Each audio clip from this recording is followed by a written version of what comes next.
what I see, and this is what I think of, and permit me, I know a lot of you in here may not subscribe to the same spiritual views that I have, and I'm not trying to preach to anybody, but you all asked what I was referring to and what my opinion is about this weekend. I'll let you know what my faith is. And just for conversation's sake, I'm not trying to convert anyone because it doesn't work that way. Unless God draws a man, that's it. So me talking about it isn't enough. So I know faith comes by hearing and hearing the word of God, but that is not what I'm trying to do here. I believe that the Feast of Trumpets this weekend, which technically I think falls on the 25th. So I believe in Christ. I believe he's the Messiah. I believe he is God in the flesh, and he's the only God. And that's my personal belief. That's my faith. If that doesn't align with yours, I'm not trying to be disrespectful, but I'm not going to apologize either. But I believe that Christ fulfilled the spring feasts, the Feast of First Fruits, the Passover, and the Feast of Unleavened Bread. And then his Spirit being poured out on believers on Pentecost, he fulfilled that. But the fall feast, which is Feast of Trumpets, which interestingly enough has the connotation added to it where you don't know, no man knows the day or the hour when that feast really begins, because they have to look for the first sliver of the moon to show. So when they asked Christ, what's it going to be like when you come back? Like, how are we going to know all these things? And he says, no man knows the day or the hour. To me, I think that was like a tip off to draw your attention back to the fall feast, because everything about his life and his ministry, his death, burial, and resurrection are hidden and linked to those fall feasts and spring feasts. Spring feast and summer feast has been fulfilled, but we have the fall feast. And Russia and Iran, Magog and Gog, and Persia, as we hear about it in the Word or the Bible, they're allies now for the first time in history ever. Never has it ever been like that. Right now they are. Ezekiel 38 and 39 describes something that would otherwise be known as, in modern descriptions, as nuclear fallout. There's going to be a bomb dropped in Israel, and the fallout is described in that as a resulting event. You're not allowed to touch this. Don't touch this. Don't do these things. Don't go in this area. That's fallout. Okay, how could someone explain a nuclear bomb back then when that technology didn't exist?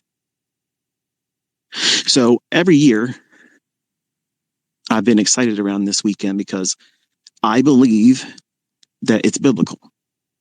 And there's been many years that go by and nothing really happened. But look at the world. I mean, everything's upside down. People have grown corrupt. They've lost love for one another. Just look at me. Everyone's coming at me, and I'm trying to be the most generous person at the table. I believe that this weekend could have a major event take place. I believe in an event called the harposa, that catching away. And to the normal person, that sounds preposterous. I know, I get it, but I believe it. And I don't care what anybody else's opinion about it is. But I believe that the world is in a position where we can see things. That's why I've been telling you all, even in my private mentorship, you need to start expecting science fiction level stuff. Meaning things that you read about in the Bible and you think, oh, it's a myth. These are fables. No, I've experienced things in my life that just, I cannot explain them outside of the Lord. The way I learned what I know came from him. And I don't care that people like Vinny make fun of it.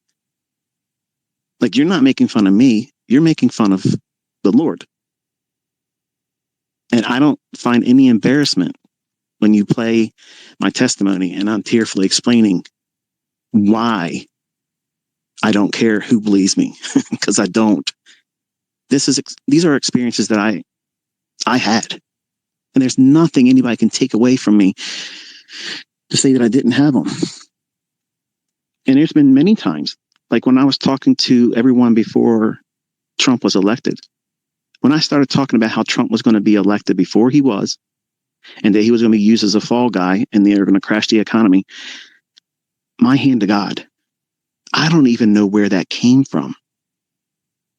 I listened to that later on and I was like, what in the world?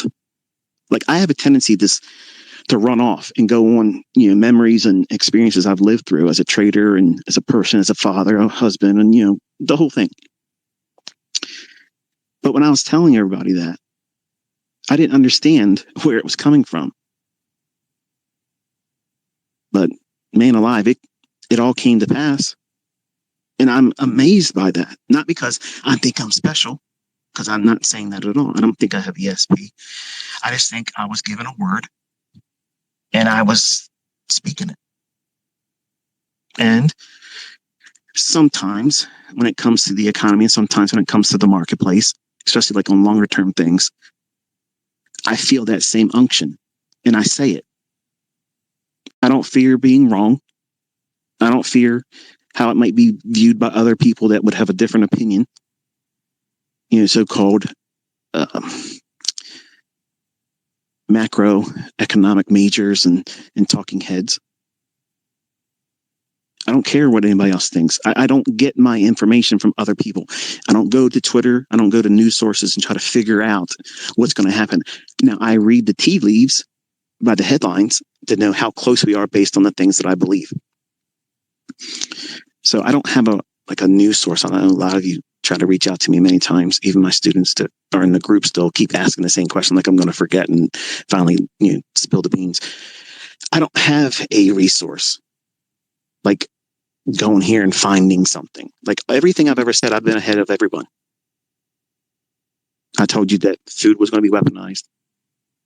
I told you if they go past the 2-week lockdown, we're in some serious trouble and they're going to put something on us that's going to be forced vaccination, and all those types of things happened. I said in July 2019 on Twitter, when I was on Twitter before, I said that something really wicked was coming. And then I said it again in October. I said, remember what they did in September 11, 2001. Right after that, in the United States, they used to have this, the terror threat thing. It was so silly, but it caused so much anxiety in me personally. Like, that was the height of my agoraphobia.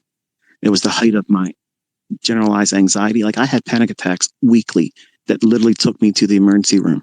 I thought I was having a heart attack. I thought I was having a stroke. I thought I was dying. I could not eat. I was physically fit. I had 18-inch biceps, a 47-inch chest, a 30-inch waist.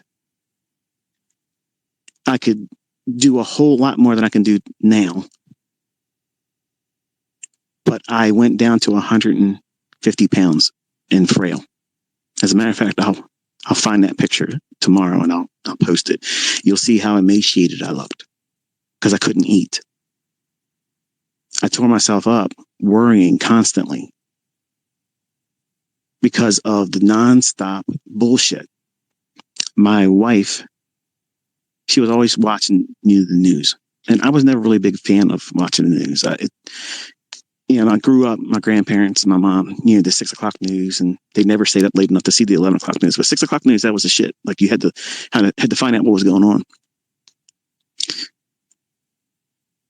So my wife, who I'm married to now, she was a big, follower of the news. And it was always stressful. I'm like, this is bullshit. Like, here's the terror threat today. We went from yellow to orange. The terror threat is orange. We don't know where it's coming from. We don't know who it's going to be, but something's probably going to freaking happen. Somebody's going to do something to us. Somebody's going to blow up something. Someone's going to drop a plane on your house. Like, that's the kind of stuff that caused in me. Like, if you watch that stuff all the time, it feeds you constantly, and it does the very thing that it's designed to do. It tells a vision, television, the vision they want you to see: fear and control, comply. And I fell victim to all that stuff.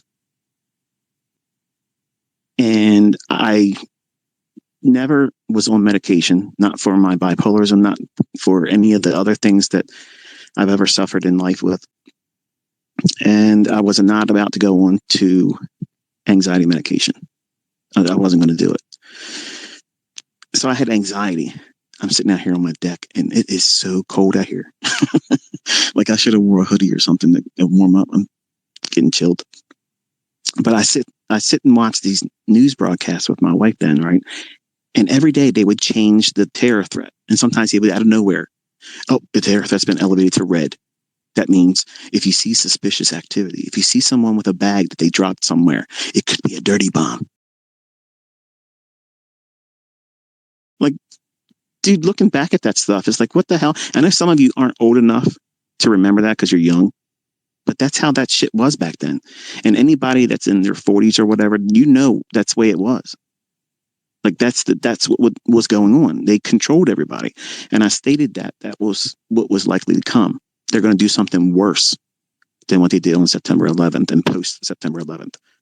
Controlling people. The Patriot Act. I was all for it. Like, yeah, if they support these people that want to, blow up airplanes and crash them into buildings and such, yes, it's an inside job, and I don't care what you think about it. But those things made me support the idea of the Patriot Act. And then when I discovered what the Patriot Act really is, they can call anybody a terrorist, and you have no rights anymore. You don't even have a right to a lawyer. That's terrifying. But I was so mad. I was like, yeah, anybody that does like that or talks about our country like that, they need to be stripped of their rights. No, that's not right at all. But because they worked on me with fear, watching that freaking television every day with my wife, she was a mess, I was a mess. And then finally it got to the point where, like, I could not function. It affected me with my investments. It affected my health. Like, I stopped eating. I literally, this is what my diet was: 4 strawberry Inshores, bottles of water, and it hurt to swallow any of the water or Inshore because I've had so much erosion in my esophagus because of stomach acid and fear. It was crippling. And then one day I said, you know what? I just can't. I can't watch this stuff no more. So I just completely stopped watching television. And a funny thing happened. My stomach improved. I didn't have any digestive issues. I started gaining weight naturally, more healthier. I was able to start exercising again. Didn't get quite as muscular as I was before I started becoming emaciated and developed agoraphobia and anxiety. But I got okay. But I didn't have the desire to watch television and get controlled by fear. Like, I didn't care about ever looking at it again. And in my home, I have 9 different televisions. And I can tell you, I probably watch maybe 4 hours a month. And that means if my wife says, hey, you want to watch a movie? Okay. But it's something that I own already. Like, I have a big library of old movies. I like old movies and classic things. And you don't have all that woke stuff in those types of movies. Now, anything that's produced today, it's all bullshit. Like, it's things that make you go at odds with everyone else. You end up being a Vinny. The guy acts like he's a Republican, but he acts more like a liberal than anybody else I've ever met. These things that cause us to be anxious and things like that, I tried to prune that out of my life. And that also was with friends. And there was a lot of folks that were very draining. Like, when you hear from someone, or they come see you, or you make the mistake to go see them, do you feel like you're empowered or enriched or appreciative that you spent time with them, or do you feel life out of you? You ever been around people like that? Or have you ever watched something and you just feel like, man, not only was this a waste of time, but I feel like shit now. Like, this was so draining. That's the kind of stuff I pruned from my personal life. And a lot of it was toxic friendships, people and family members that were just very, very draining. I loved them, but I couldn't deal with them anymore. And it has nothing to do with arrogance or I'm better than them, I have more money than them. It's the fact that they were just chronic complainers.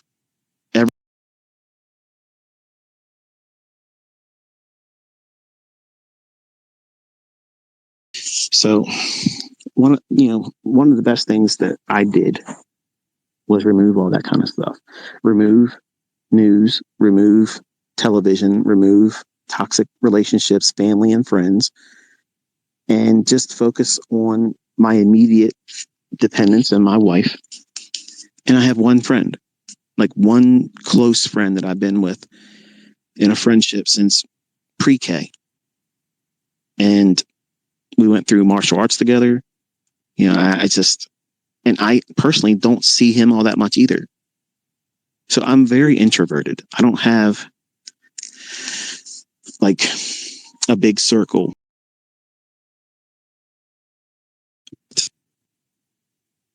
I moved away from Forex for a reason. I told my students in private mentorship why. And it was met with people saying, this is bullshit. I want to trade Forex.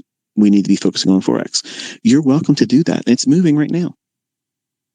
I call the dollar higher, which means every other currency is going to do what? Go lower. I don't want to be in those markets because I am admittedly afraid that there's going to be a massive disruption in price. And I don't want to be offside in something like that. Think back to Euro and Swiss. When that was depegged, you're dead. That killed brokerage firms. In instant, they're gone. Wiped out. I don't want to have that kind of stress right now. Too many things juggling and balancing and getting people prepared. And I have a family to worry about. And I'm already wealthy. I don't need to be pushing the envelope for more wealth in trades. I don't need to do that. But I have moved my focus to equities and specifically the stock index futures because that's where, to me, it's obvious. I mean, look what I've been showing you. It's cleaner price action. I trust it. I know it's likely to keep going down. So therefore, if I'm going short, I trust that even if it crashes, that's in my favor. But in Forex, you could have a wild 400 to 1,000 pip swing the opposite direction instantaneously, and then the bottom fall out. Or if you're in a pair that would be inverted, go parabolic against you and going up. And I know some of you like to think that, man, I want to get a part of that. You wouldn't be able to trade that. Just like the CPI number, you see these guys with these demo accounts. Yeah, we traded that. I caught the high tick of that. You're full of shit.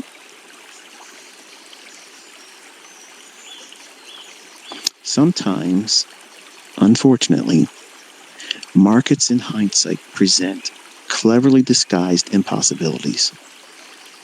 It looks like you could have done something. Yeah, you could spectate, not speculate. It would not give you a seat on that bus.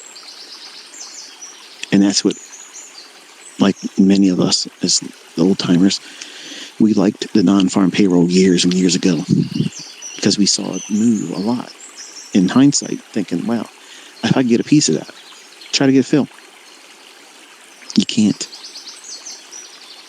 It's kind of like what you watched me trying to do with that $13,000 S&P short today. I'm trying to get out of it. I'm pushing the close. Nope. You're not getting in. Well, in this case, you're not getting out, ICT. So I moved from Forex for a reason. And I know it wasn't popular, but I explained why. And I might be wrong. That might not happen. That might not be a major event take place in the currency, but I find it hard for it not to, because all these central bank digital currencies that they're getting ready to put on, there won't be any reason for all of these currencies at one point. And I don't know which one's going to be the one that you should flock to. So don't ask me that. I don't know that. I don't know everything, folks. If I knew everything, I would be in Forex still pushing hard. But because I understand that I'm probably going to do something wrong, terribly wrong, at the wrong time, and financially hurt me, that financially hurts my family. And it's going to take me out of my focus, and it's going to be regret because I know better. I feel like I should not be doing it, so I'm not touching it. I know how to trade. I went back to my roots. 1993, I was trading the S&P and the bond market. Those two markets were my markets. And that's why you see me doing so well with them, because I know them like the back of my hand. They're very consistent. They understand the understanding rather that I teach through price action. You can see it very easy in those markets because they're professionally traded. Unlike thinner markets, like some currencies and Forex pairs. S&P and NASDAQ, even though NASDAQ can be a little bit wild, they're a little bit more reliable. But even then, they bring with it, like you watched today, you could be right, do everything right. If they don't want you to win, they will prevent it. And again, as a reminder, because of some of you guys, well, maybe it was something with TradingView. No, it made it to the CME. My orders made it to the CME, and they were being rejected. So it wasn't a TradingView thing. If it was TradingView, the CME would have never had the order. And I asked AMP to provide me the CME report, the log. I have it. Ask your broker, they'll do it too. They have to. It's part of the regulation that you ask for it. They have to present it. And you can see all of my orders. Everyone was being rejected. And the bullshit saying that I'm trading with a 10 contract limit. Well, if I have a 10 contract limit and I'm short 10 contracts and I'm asking to get out of the position, I'm inside the 10 contract limit, right? If that's really what it is. But it's not, because I've been trading more than 10 contracts. And when you watch me in that video try to close 8 of the 10, I'm well under the 10 contract limit. Why are they rejecting the 8 contracts? Because they did not want me to close that with $12,000 to $13,000 in profit. They wanted me to just get stopped out at that stop at $5,800. That's just one of the trades that I was trading all last night. I traded all through London last night. I've not been to sleep. I'm pissed off. I've not been to sleep. I probably won't be sleeping until Sunday. And that's normal. Sometimes that happens.